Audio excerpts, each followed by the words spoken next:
Hi friends, welcome to my channel. ఈరోజు కాకరకాయ fry ఎలా చేయాలో చూద్దాం. కాకరకాయ ఫ్రైకి కావాల్సిన పదార్థాలు: కాకరకాయ, వెల్లుల్లి,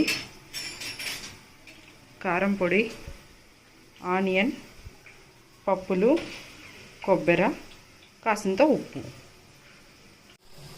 ముందుగా ఆయిల్ పోసుకొని అందులో కాకరకాయలు వేపుకోవాలి. అలా ఎర్రగా వచ్చేంత వరకు వేయించాలి.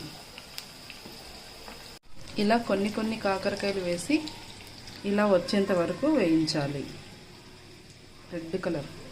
పులు కొబ్బరి మిక్సీకి పట్టాలి, ఇలా స్మూత్గా వచ్చేలాగా. చూసారు కదా, కాకరకాయని ఇలా నూనెలో వేపేసి పక్కన ఉంచుకోవాలి. తర్వాత ఫ్రై ప్యాన్ పెట్టి అందులో కొంచెం నూనె,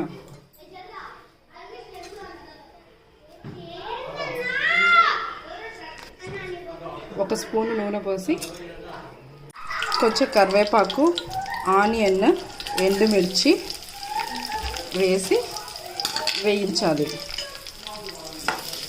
దోరగా వచ్చేంత వరకు వేయించి ఉంచాలి. చూసారు కదా, ఇలా ఎర్రగా వచ్చిన తర్వాత ముందుగా తీసిన కాకరకాయల్ని అందులో వేయాలి. ఇలా వేసి రెండింటిని కలపాలి.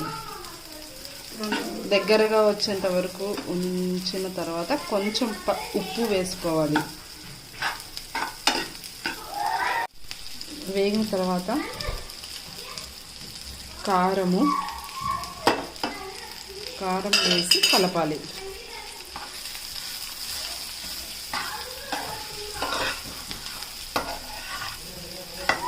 ముందుగా కొట్టి ఉంచుకున్న పప్పులు, కొబ్బరి పొడి వేసి కలపాలి.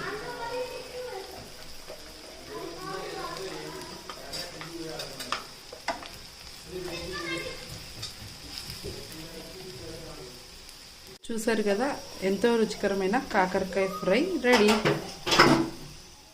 ఇలా కాకరకాయ ఫ్రై రెడీ అయిన తర్వాత కొంతమంది బెల్లము, చక్కెర వేసుకొని కలుపుకుంటారు. అంతే ఫ్రెండ్స్.